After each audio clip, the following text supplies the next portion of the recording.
Vector 7, bring her down. Niner, control 6, 324, roger. Pull in the asymmetrical unit. Down pipe.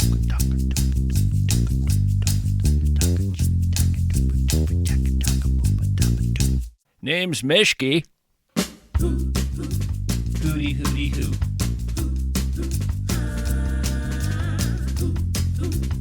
Hooty hooty hoo.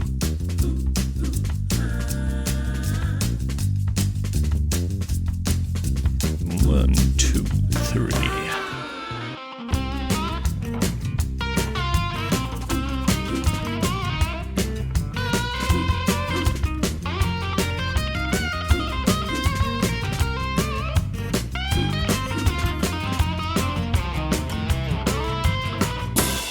Hello, everyone. Welcome to another edition of Mischke. Coming to you from the outpost here on the bleak barren tarmac of University Avenue, where dreams have gathered for years in smoky back rooms, hoping and praying to be realized. Dreams, that's right. What is my specific dream?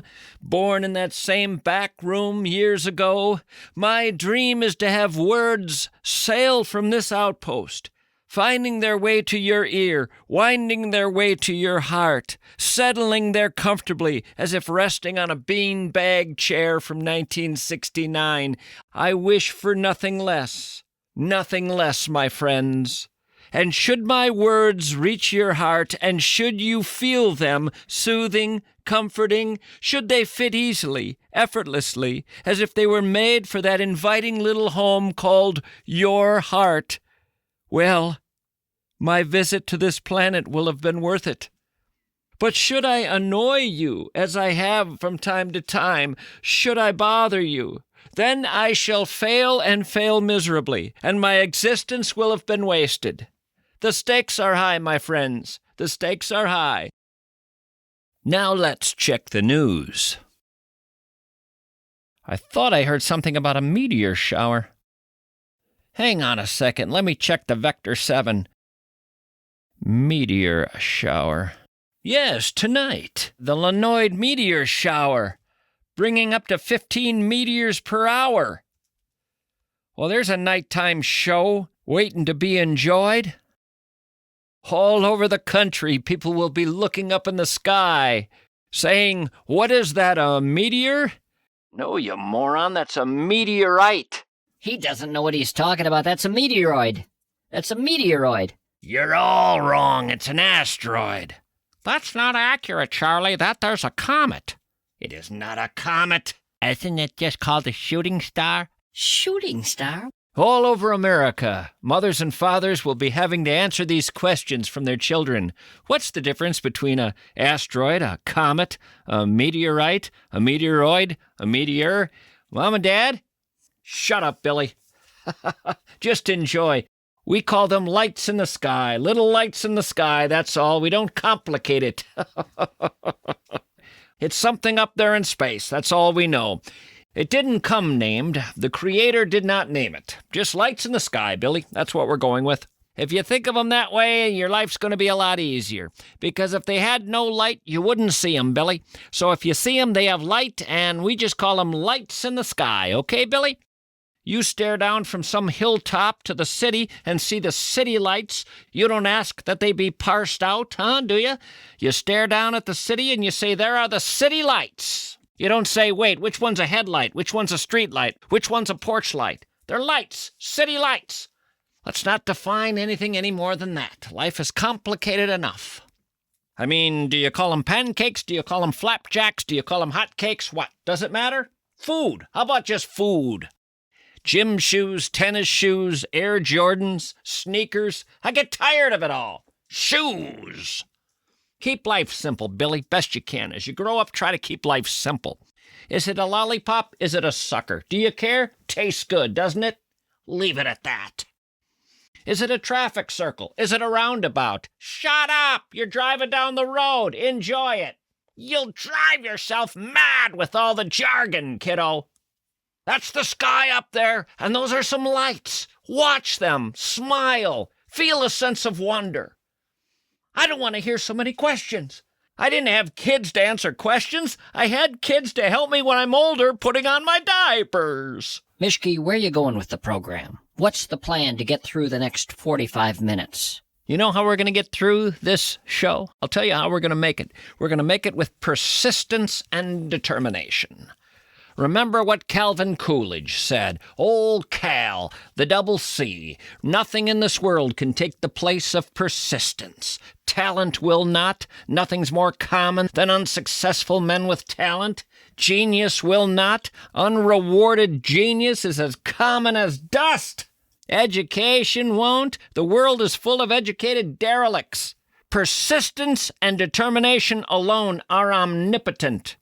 Remember that.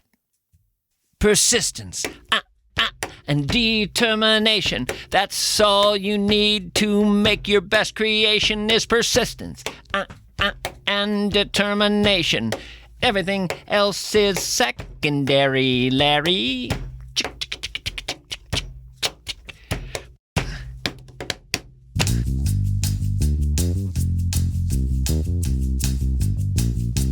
Minneapolis St. Paul Plumbing, Heating, and Air would like you to know almost every service guarantee you ever get vanishes the moment you change the name on the deed of your house. When you sell your house, the warranty dies. That's because most companies are guaranteeing a short-term fix.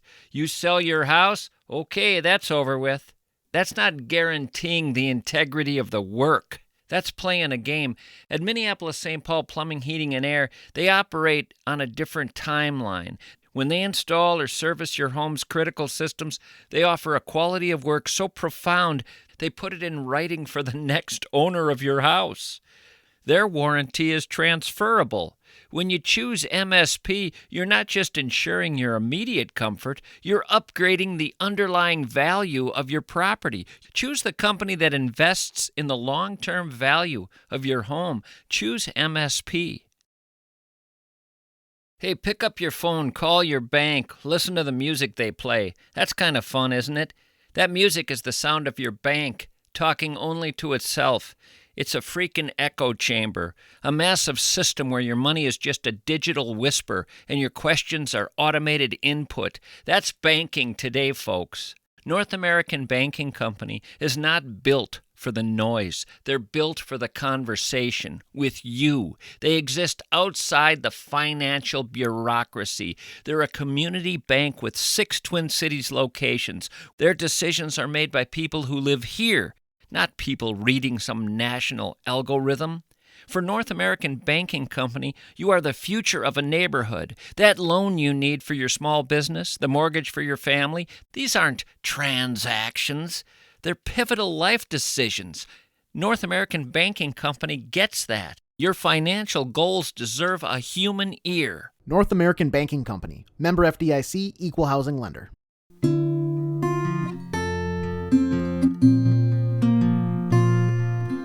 Well, 165 years ago this month, Abe Lincoln was elected President of the United States. 16th President of the United States. Before that, it was Washington Adams, Jefferson and Madison, Monroe Adams, Jackson and Van Buren, Harrison, Tyler, Polk and Taylor, Fillmore, Pierce, Buchanan, then Abraham Lincoln. Stop it! Only 40% of the population ended up voting for Abe Lincoln. Only 40%. You know why? It was a 4-way race, that's why. And he beat Stevie Douglas, Johnny Bell, and old John Brennanridge. But Lincoln only got 40% of the popular vote. People waking up the day after the election said, "Who's our new president-elect? Who is it?" Abe won.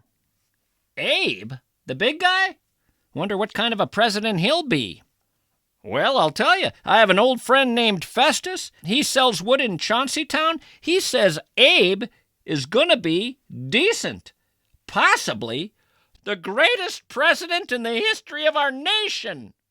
Really? Yeah, just call him President Goat. Greatest of all time. Well, this is going to be cool, having the best president ever for a few years.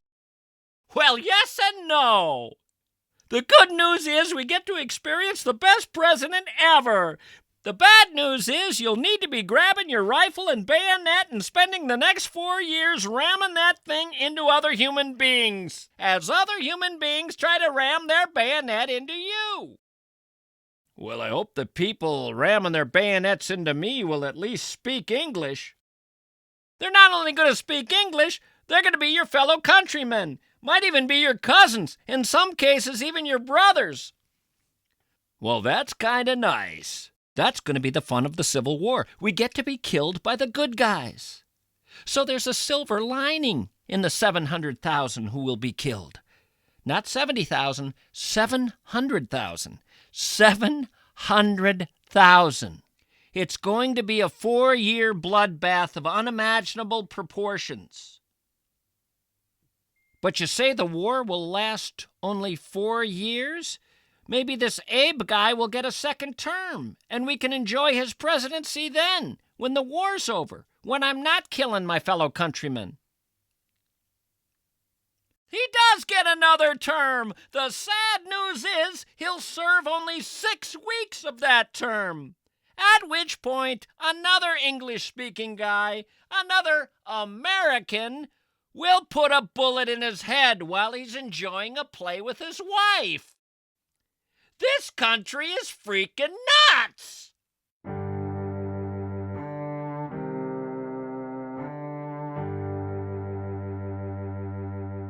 Speaking of death, we have another death to report. We've lost George Smoot.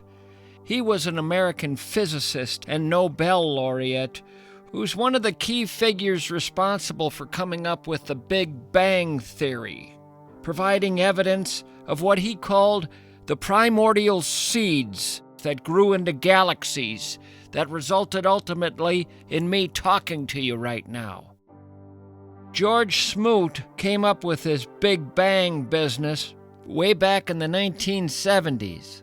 He said, if you're religious, what I encountered in my work was like seeing the very face of God.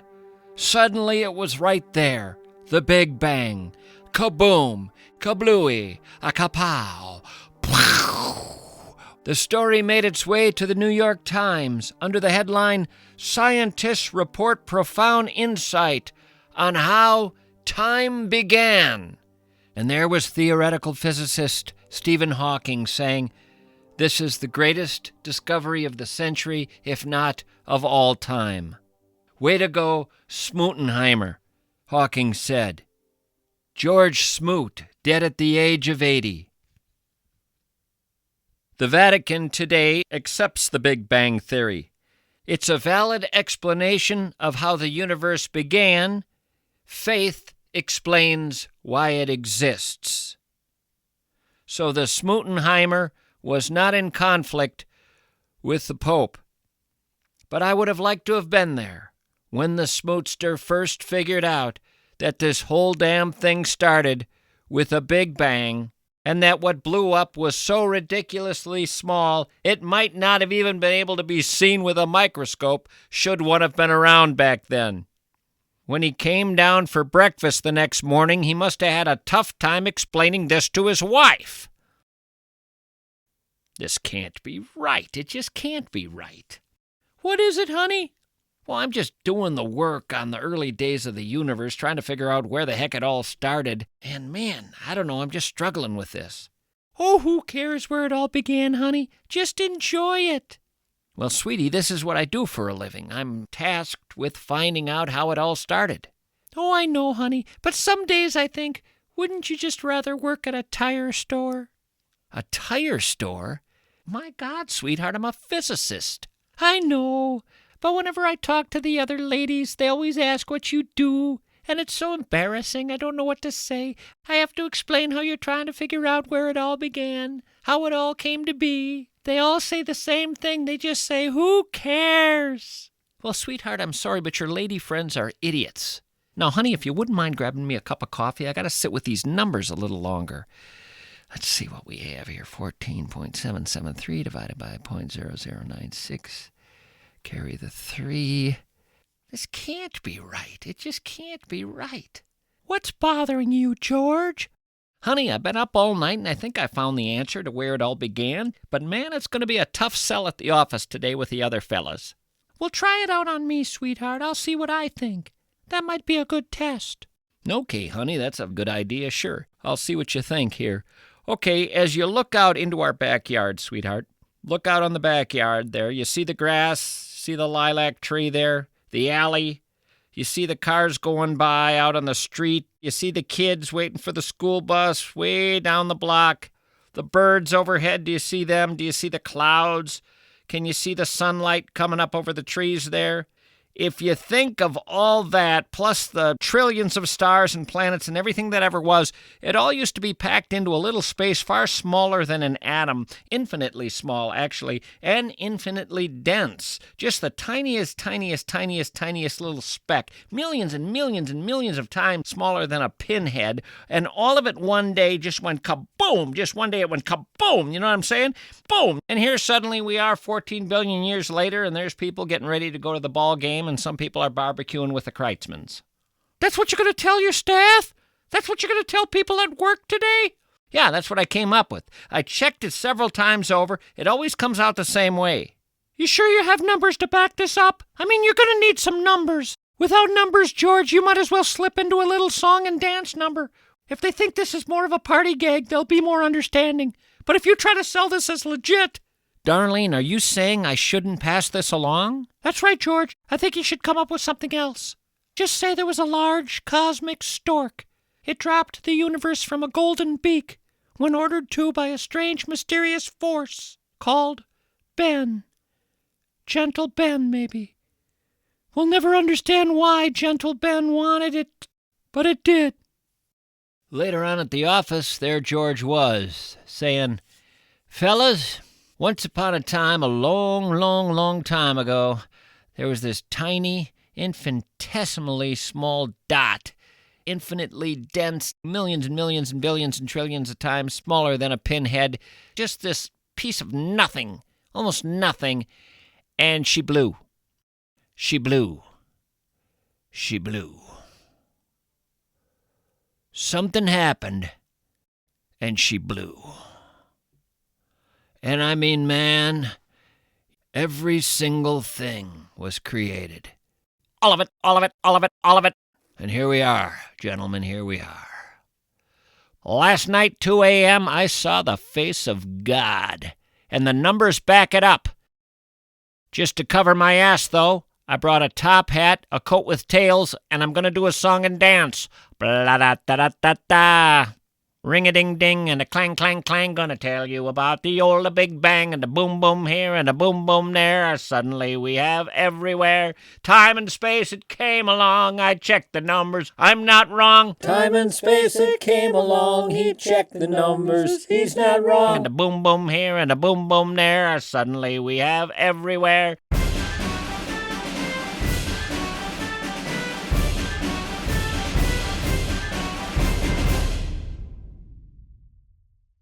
Well, I think it's time to go to the listener list and see who we can call. We just look at that big old list there, all those folks who have contacted me and said, yeah, you can call me sometime if you want to, Mischke. I got a big old list here. And I'm going to just grab a name off it and see if I find them around, see if they answer.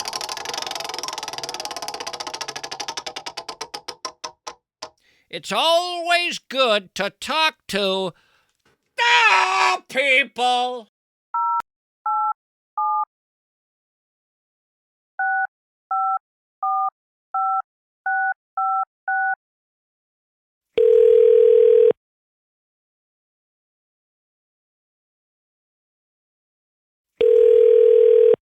Hello? Well, hello there, Tim. Who's this? Well, I'll give you 3 guesses. I don't have a clue. No idea whatsoever. Oh, it's Mr. Oh, geez. I just listened to you Friday. Oh, man. You're killing me, Smalls. Come on. Mischke. There you go. I knew it'd come to me. Now, how old are you? You don't sound old enough for this to be happening to you yet. I'm knee deep in work. I'm going to guess what you're knee deep in, just based on what I've picked up so far. I'm guessing that you are knee deep in working on an automatic pedestrian door. Am I right? You are. What are the odds of that? You read my text when I texted you to call me. Oh, but wasn't that original text months ago? Yeah.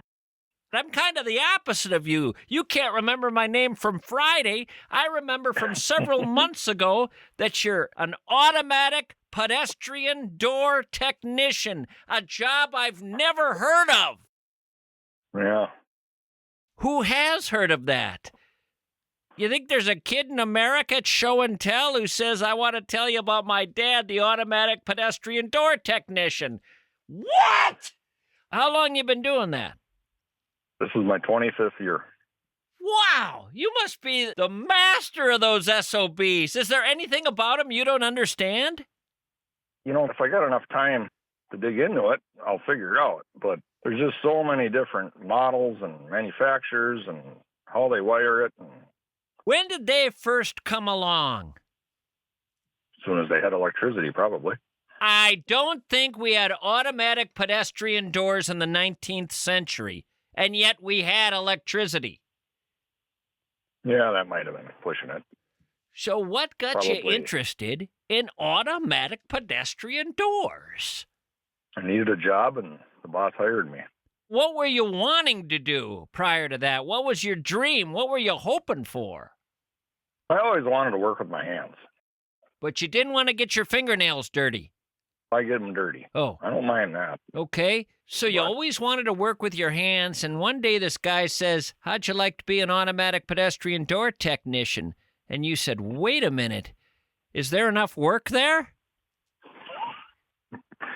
Yeah, it was an eye-opening day. Did he say, can you get out to Glendale? They got an automatic pedestrian door that ain't working. And then you get out there, and everybody's going in and out of it like a regular door, you know, opening it and closing it. And they're just mad as hell because they have to open it and close it, screaming, where's a technician around here to make this thing work by itself? Remember when you were a kid, you used to jump on and off the pressure pad to make the door open and close? When I was a kid, I did that last week. There ain't many pressure pads around. Oh. Well, sensors now, but Oh, I see. What I used to do when I was a kid to make something happen that made me feel like I had power was I'd go to the gas station and jump up and down on the hose that made the bell ring. same thing. I'd jump up and down on that until the owner of the station came out with a shotgun. I realized later when I worked at a gas station how annoying that was, but at the time I thought he was overreacting. Have you ever found yourself working on an automatic pedestrian door where you said to yourself, I thought this job was going to be boring, but I'm having about the best day of my life. This is fascinating. Some days are really gravy, and other days you're What's a gravy day? changing batteries and handicap push plates. Changing batteries and handicap push plates? You mean you show up, you got your work clothes on, coveralls, tool belt, and you change the batteries on the little handicap push plate? Just like your garage door opener. Once or twice a year, you got to change the battery. You know what I sometimes do, and I don't think this is wise, but sometimes I'll notice the batteries are out, and I'll say to a handicap guy, you know, might be better this way. It pushes you to, stretch. They'll give you a dirty look, but I'll say, I'm not saying you're going to walk again, but give a little effort. What are your favorite hobbies? I'm a competitive rifle shooter. Can I nickname you Oswald? If I say no, would you'd do it anyway, so what's the point? Have you shot a Mannlich or Carcana? I've always wanted to check one of those out. But the trick is finding a 6-story window that opens these days. What else do you do? Well, that leads to hand loading. I got to make my ammunition if I want to shoot. You make your own ammunition. Have you ever made anything bigger than a bullet? In my younger days, we played around with. Pipe bombs? The FBI have a nickname for you at all? So what are you doing today? I just wheeled in my next job, and You're knee-deep in it right now. What's the problem with that door? I think a breakout switch is failing. Is that behind the tensioner nut, or where do you find that? You know what I do sometimes on those babies, and I just do it just because sometimes it helps, is I oil the bell housing assembly. Oh, okay. You got a flush valve kit on you? Do you carry flush valve kits? Yep, Use that and see what happens. Are you at a business right now, or where is that door? grocery store. You just say automatic pedestrian door. First thing I think is grocery store. My old man had a job opening the door for the women who were coming out with their shopping bags. They'd give him a nickel, And as soon as they made those automatic doors, he was out of a job. And I said, Dad, the same complaints you have right now are the complaints people are going to have about AI. Same thing. Automation comes and takes your job. He raised 8 kids on a doorman's salary, which again isn't really a salary. It's pretty much tips. But guys like you come along, fix those doors, and guys like my old man head to the bar and start drinking. And they curse your name. You know what they say when those doors stop working? If it ain't broke, don't fix it. See, they think it's back to normal, back to working the way a door should, where a person has to open it and then close it. And you come along and break that perfect model that allows a guy to do something for a woman and to make a little cash. And what do the women say when Pop opens the door? Hi, Maury. How are you? A lovely exchange that automation came and took away, stole from the people. Well, I'm glad I finally got a hold of you. I had tried a few times. I've seen that. I've enjoyed visiting with you. Likewise. Hope to talk to you again sometime, and good luck with the rest of your day on this project you're on. Okay, Tommy. All right, so long now.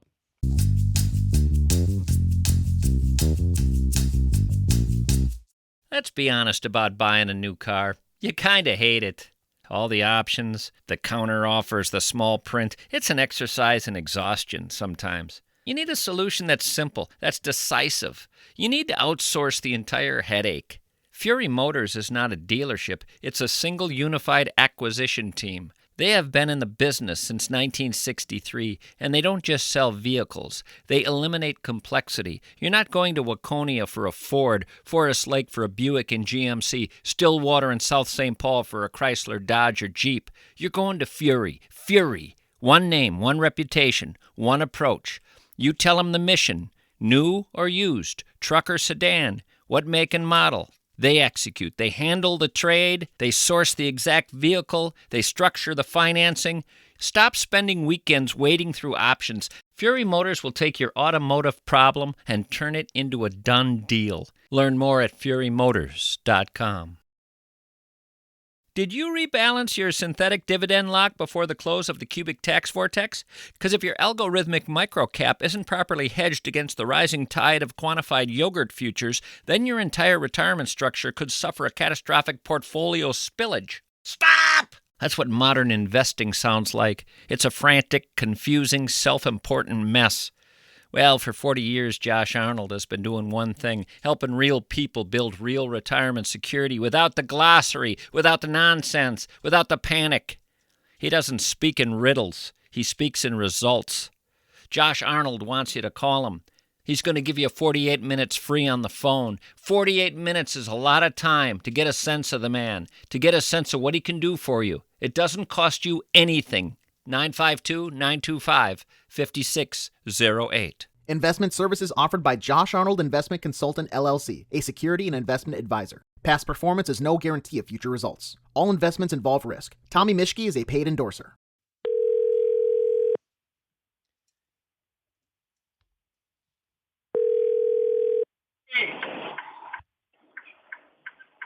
What's up? It's the worst connection in the history of telephone calls. I'm talking to you through my semi, sorry.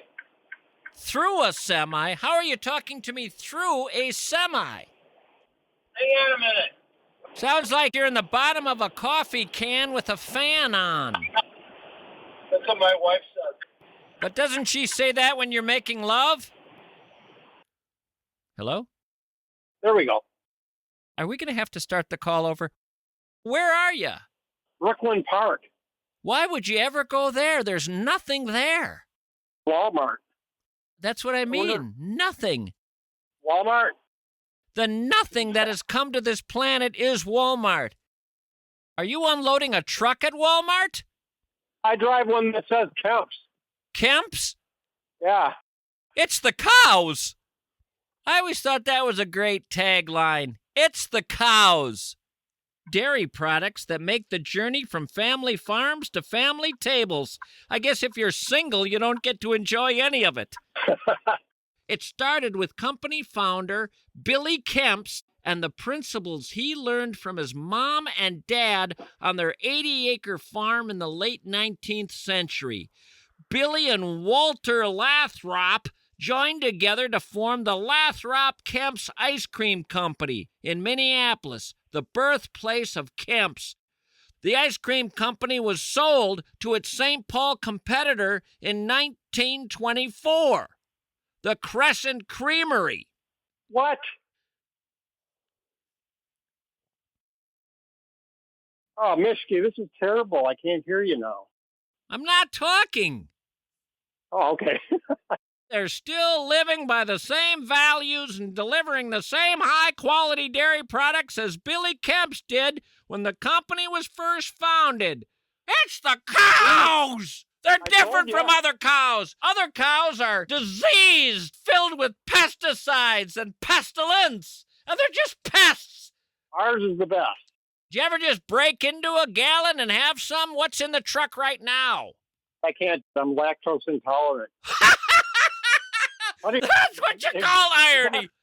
You know, the last time I had a glass of milk? When I was about 21. That's the last time I had a glass of milk. In college one time, I had a dream that I was nursing at the teat of a cow. And I woke up and I said, ah! But that is what we're all doing, isn't it? I mean, in essence, we're all gathering around like we're calves and we're nursing on the teat of a cow when we have milk. What if a guy showed up and asked your wife for a little bit? You know, you got some spare milk there, honey? That guy would get slapped upside his head. Yeah, well, why don't the cows slap us upside the head when we come looking? Bunch of perverted, twisted human beings all wanting to have some sick, perverted experience with a cow late night in a barn under the guise of some dairy product. Where are you, by the way? I hear children crying. I'm in Walmart right now. Listen to that. It's some lady in heat. What is that? I don't know what it is. I'll have to ask him. I don't know. Listen to that. Someone help that woman. Maybe she's delivering a child. Well, I'm in the back room. There's no kids back here. There are kids still in the womb. Well, I'll let you go. I've enjoyed our time together. Okay. Call me whenever you want. Hello? Hello? Hello?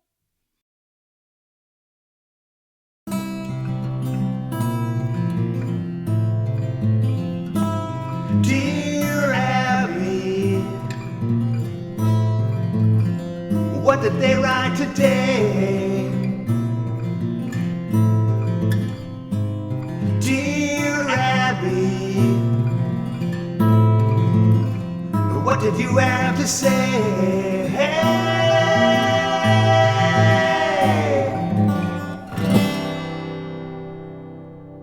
All right, here is today's Dear Abby.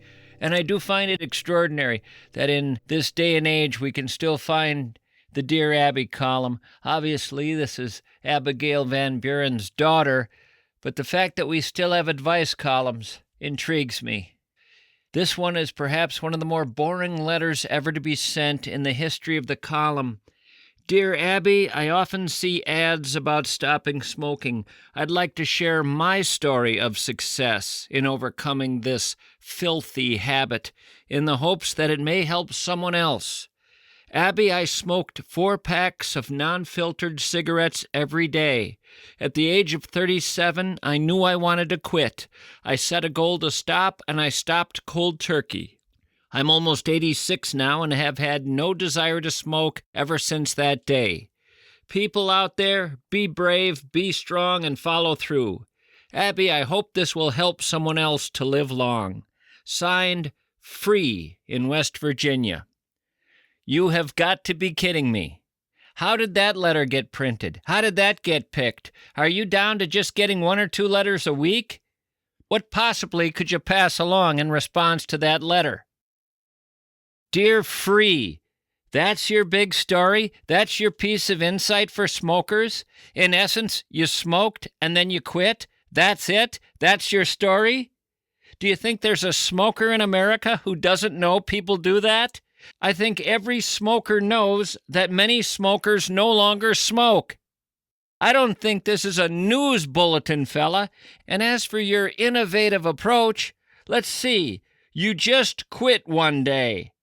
That's all you have for us. That's creative as hell. Don't think I've ever heard that one. Are you sure you didn't just write so you could brag? So you could say I quit smoking and you people didn't, and I get to live to 86 and you get to die of lung cancer? Is it possible you just wrote to taunt? Because this letter offered nothing, absolutely nothing, to the smokers of America. Signed, Abby. No, she did not write that. I don't know what she wrote, actually. I didn't read her response. Usually she says, talk to your doctor or family clergyman. How are letters like this getting picked to be published? Are we going to be seeing more letters like this? Dear Abby, I recently got a job where I make a lot of money, and I thought I'd pass along to your readers a helpful hint for others who might be hoping to make a lot of money.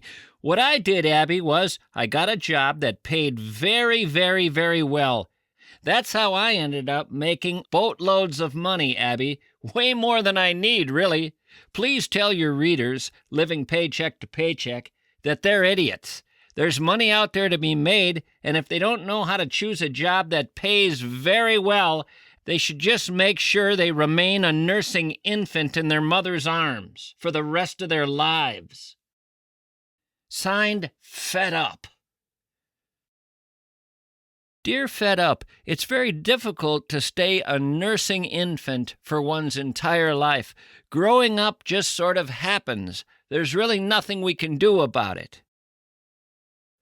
He writes back, Dear Abby, I'm fine with people growing up, but when I hear someone is struggling financially, I say, hello, why didn't you get a job that paid well? Signed, Fed Up, still. Dear Fed Up, still. What do you do for a living? Dear Abby, I'm a competitor of Josh Arnold's, the investment guy. I give financial advice as well. People call me up and I offer 48 seconds for free. Not 48 minutes like Josh, 48 seconds. I say, snap out of it, you're a barber, and that's why you're broke. Become a venture capitalist and get the hell off my lawn. They don't want to hear that, Abby. So I say, fine. Would you like to hear how to quit smoking? I'll tell you what I did. I stopped buying cigarettes. That'll make it tough to hoover 4 packs a day. How we doing, Abby? Is this fun?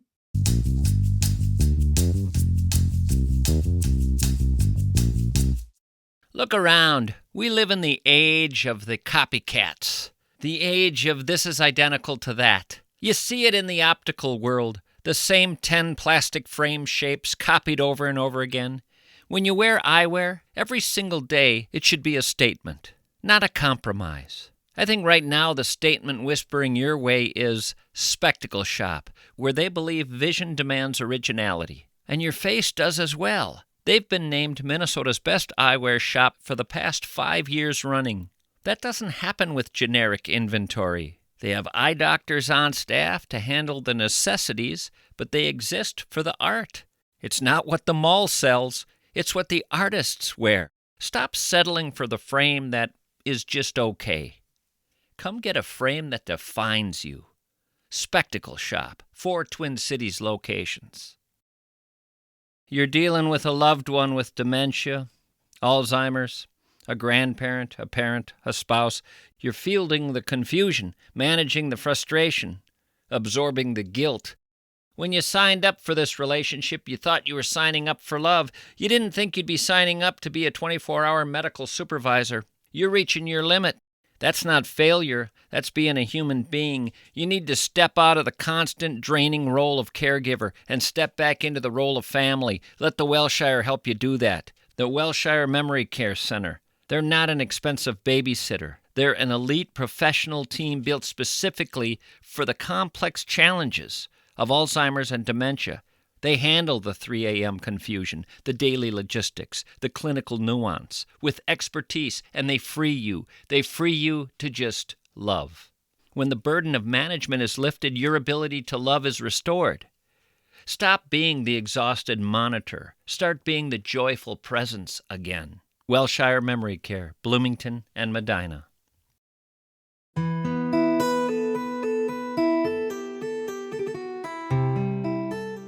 Folks, did you know that fountain pens are more popular than ever? How can that be? How can they be more popular than when we only had fountain pens? I just read the news.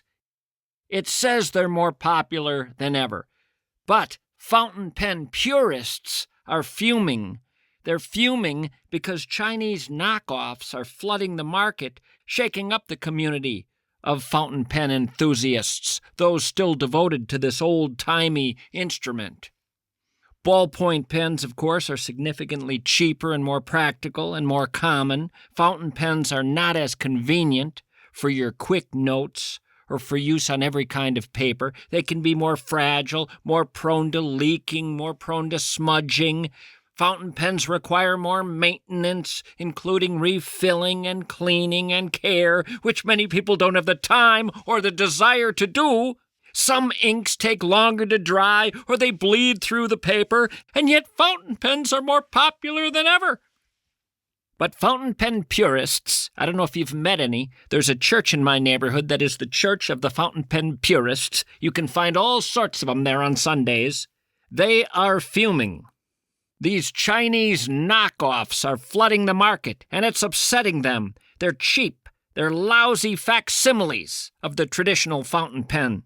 A real fountain pen is, well, it's expensive, and these Chinese knockoffs aren't. And they're fooling a lot of people. What's the point of thinking you're the cool guy with the expensive fountain pen if the other folks think they're the cool guy with the fountain pen, and they're getting by cheaper with the Chinese knockoffs?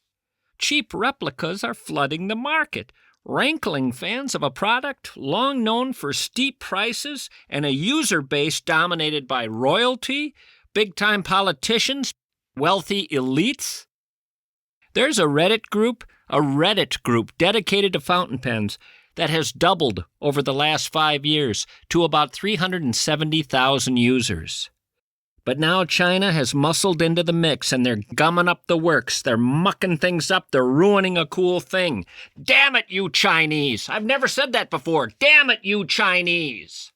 China has worked their way into industries from fine wines to designer handbags to luxury watches. They offer items that look like the real thing, but sell for just a few bucks. And it can force consumers to wonder what exactly they're getting from the more entrenched, fancy brands that make these things so expensive. A fella named Lou Waterman is credited for developing the very first fountain pen, way back in 1884. He found a way to make a pen where you could store the ink inside the pen, eliminating the need for the inkwell. That must have been quite a day when he figured that out. Forget this inkwell, I'm putting the ink in the pen. Wait a minute, what? That's like saying, forget putting butter on your corn on the cob. This guy is growing corn with the butter already on it. Anyway, these Chinese knockoffs have fountain pen purists fuming. Fuming! I am fuming! I'm fuming! Fuming! Fuming! When was the last time you were fuming? I'd like to know about it. Why don't you text me and tell me the last time you were fuming? It was the last time I heard Wally. Kind of want to call someone right now and just tell them I'm fuming.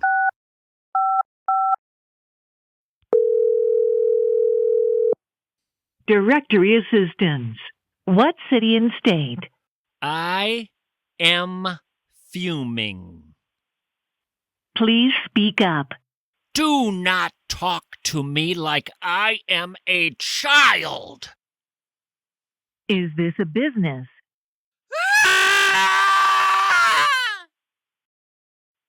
I'm sorry, I didn't catch that.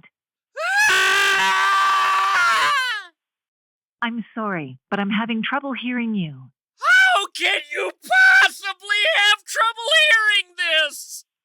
Let me transfer you to an operator. City and state, please. I am absolutely fuming right now. Just fuming. Okay, I'm really sorry about that, sir. Aren't you going to ask why I'm fuming? Thank you. Hello? Hello?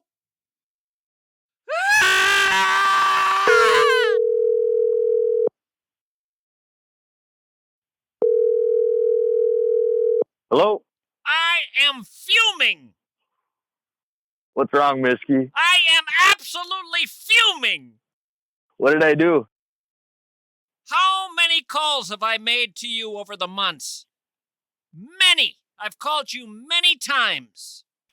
You came onto the list in March. You know what? Your name was spoken today. I was walking through the garage and my dad and I talked about you. Tell me what you said. He asked if I was caught up on the Mischke podcast. And I said, I'm not, but I'm caught up on GL. Are you caught up on GL? And he said, nope. Well, it's a little war to see which of the two shows is more popular with your family. I will say this. My mother does not enjoy listening to Garage Logic. My dad races old vintage British cars, and they drive all over the country. He'll put on the GL. She's not a fan, but she's a fan of the Mischke podcast. Well, that does my heart good. I'd like to do something nice for your mother. What does she like? Needlework. I do needlework. I've been doing needlework ever since I first met Rosie Greer. Do you know Rosie? I don't know Rosie. Is she in the Minnesota Needleworkers Guild? He would punch you if you said that. He used to play for the LA Rams. Oh, Jesus. Different kind of Rosie. Rosie Greer. He was Bobby Kennedy's bodyguard. I'm hoping he was a better football player than a bodyguard. What, did you get that guy cheap? Yeah, Rosie Greer used to do, I think, crochet, or he would knit. I don't know, but he got me into it. I met him at the airport one time. Or what did he get me into? Oh, I know. We ended up buying maxi pads together. Wait a minute, what? What do you do with your life? I am a fabricator. I do that. I make stuff up too. I don't race them. My dad races the car. I kind of pit for him. My old man and I, when he retired, spent about 2 weeks trying out something like that. We were racing upright vacuum cleaners in Dresser, Wisconsin, behind the laundromat. Did you move on to belt sander racing after that? No, I went back to what I used to race before, when I was real little, the Pinewood Derby cars. You remember those? You were the only adult in the kids' class? Just because it was originally a kid's thing doesn't mean that as you grew up, you got kicked out. No one ever said you're too old. Sure, everybody else was a Cub Scout, but the point is, it was fun, and with the ramp, you didn't have to do much but let go of your car, and it just went down on its own. When I retire, I'm going to get myself a cool old car. I don't know what it's going to be. There's two big things when you get a car. I drive old Audis. There's a thing called the Fizz. The Fizz? The Fizz, F-I-Z-Z, and it's this feeling when you get in it and you touch things and you hit the knobs and turn the buttons, it gives you this little tickle. There's the Fizz, and then there's another thing that I like to call the look back. So that's when you park your car at a grocery store or whatever, you get out, you walk. Just before you get to the door, you stop and you look back, and you're like, yeah, that's the one. Between you, me, and the fence post, have you ever done that with a woman? The Fizz and the look back? Years ago. Are you married right now? COVID divorce. She gets COVID and you dump her? No, it was living in the Caribbean in a little tiny house and seeing too much of each other. We went down there and started the first veterinary clinic on the island. She was a veterinary nurse. I went down there with her and I got a bunch of other random jobs. I worked at a French deli, was a boat mechanic. And you were seeing a lot of each other, and all of a sudden you realized the absence of absence makes the heart grow weaker? I definitely wasn't the best version of myself during the COVID period. And, I don't think she necessarily was either. So it made it a little more easy to dislike each other. Well, you know what I wish for you? I wish for a woman who gives you the fizz and the look back. You should put that in one of these dating apps, looking for the fizz and the look back. That's not a bad idea. And then they can contact you and say, can you explain that? Is this some sort of weird sex game? And you could say, no. For that, I played Twister. Did you guys ever have any kids? No. So that worked out. It was a glorified breakup with a girlfriend. Yeah. Yeah, that worked out. You should have perhaps spent some time with Jane Goodall videos, learning how to be the kind of partner she would want to hang with. I've enjoyed talking to you. I'm glad I finally connected with you. Well, thanks for calling. And hope to talk to you again sometime. Thanks for chatting with me. Keep making this podcast. I'll keep at it. You keep listening. Cheers. Bye-bye.